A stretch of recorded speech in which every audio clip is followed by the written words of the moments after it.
So we are going to discuss about real options in this video. So what happens generally when we do NPV analysis is the assumption is there is one project and there is one set of assumptions and there is only one choice.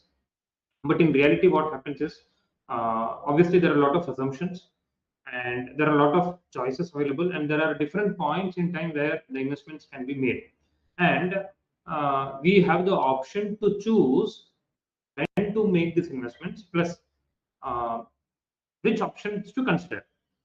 For example, I could have an option to set up a factory which has a capacity of 1 million units. I have the option to set up a factory which a capacity of 1.5 million, 2 million, half a million, right? So which one do I consider? First thing. Second thing, given a choice, I would like to expand tomorrow or I'd like to reduce depending upon how the response is or how my product is behaving. So effectively speaking, I cannot have my NPV analysis to be restricted to just one option, because in reality that doesn't happen. So when I am doing my analysis, when I'm building my financial models to consider various cash flows, I have to bring in these options also into the model, into the consideration, into the decision making. So these options could be to expand, these options could be to increase the capacity, these options could be to add more products, right? So how do we do this analysis effectively? That is we are trying to look at these options using an analysis called real options.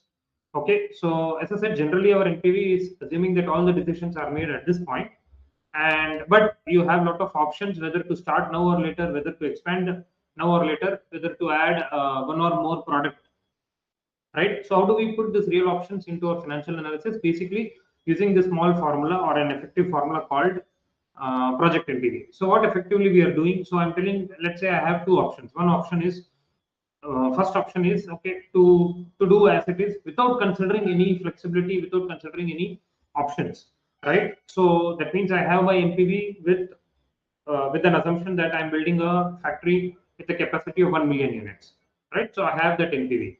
Now what I'm also talking of is, what if I want to increase my capacity by another 1 million after some point in time? So I want to do that analysis also. So that means 1 million is today, 1 million units is today. After 1 year, I want to add one more 1 million capacity. So then what will happen? So what I will say is, what is the NPV that I am having without any option? Plus, if I expand it tomorrow, what is the cost of it and what is the benefit I'm going to get? So I'm going to combine these three, and then I will arrive at a decision. So that is how this formula is also built: NPV without any option, NPV without any option. Then what is the option cost? Then what is the option value? So we let us take one scenario.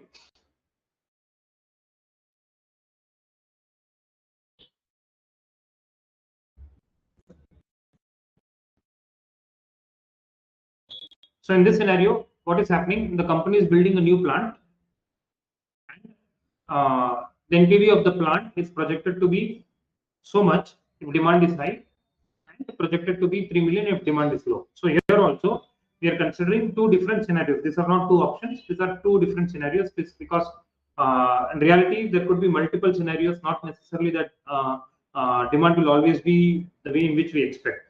So what we're telling, if my demand is good, my NPV is 8 million, and if my demand is not so good, my NPV is 3 million, negative 3 million. Okay, so this is one side. Then what they're telling, there is another option.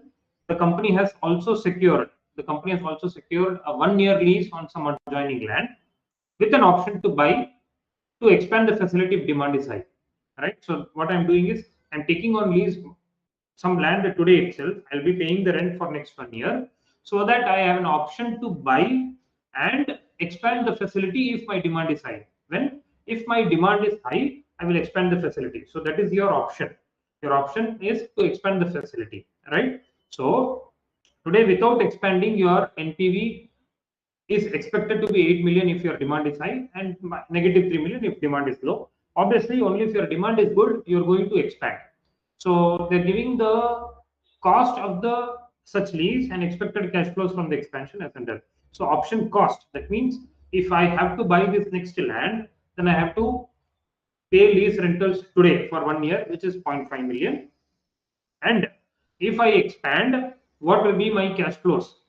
Okay, from the time I expand, that is year 2 to year 6, for 5 years they are giving, so which is 0.4 million per year annual net cash inflows and required rate of return. So let us see how to work this out.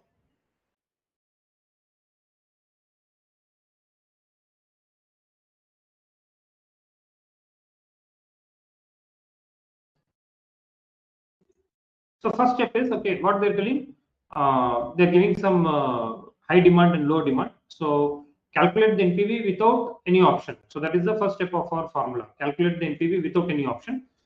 So what I'm doing here is they've given two equal scenarios. Okay, the demand will be high and demand will be low. The scenarios are equal, 0.5, 0.5.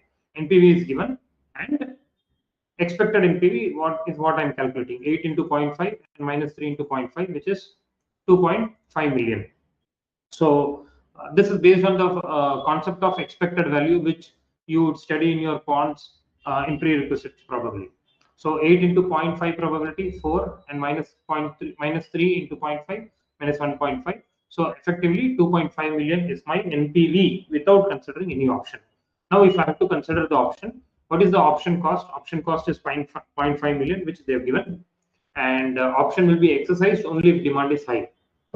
Okay, so if I exercise the option, they're telling your cash flows will be year 2 to 6.4 million, so which I am putting on a timeline. So year 2 to 6, my cash flows, okay, 5 years cash flows, year 2, 3, 4, 5, and 6. So year 2 to 6, 5 years cash flows. What I need to do, I need to calculate the present value of these cash flows at this point in time, right? Because you're calculating the present, because here only you are expanding. You're expanding at the end of the first year, right?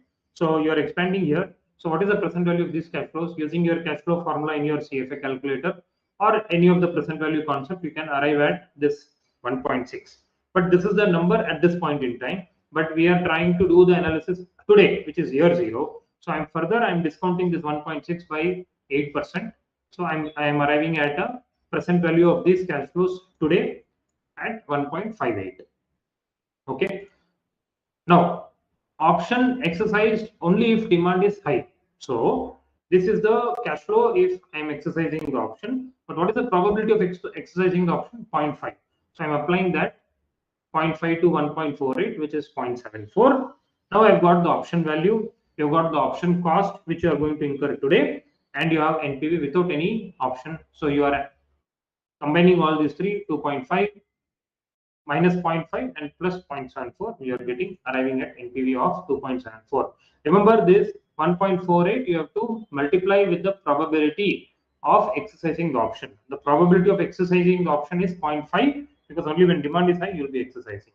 So this is your real option.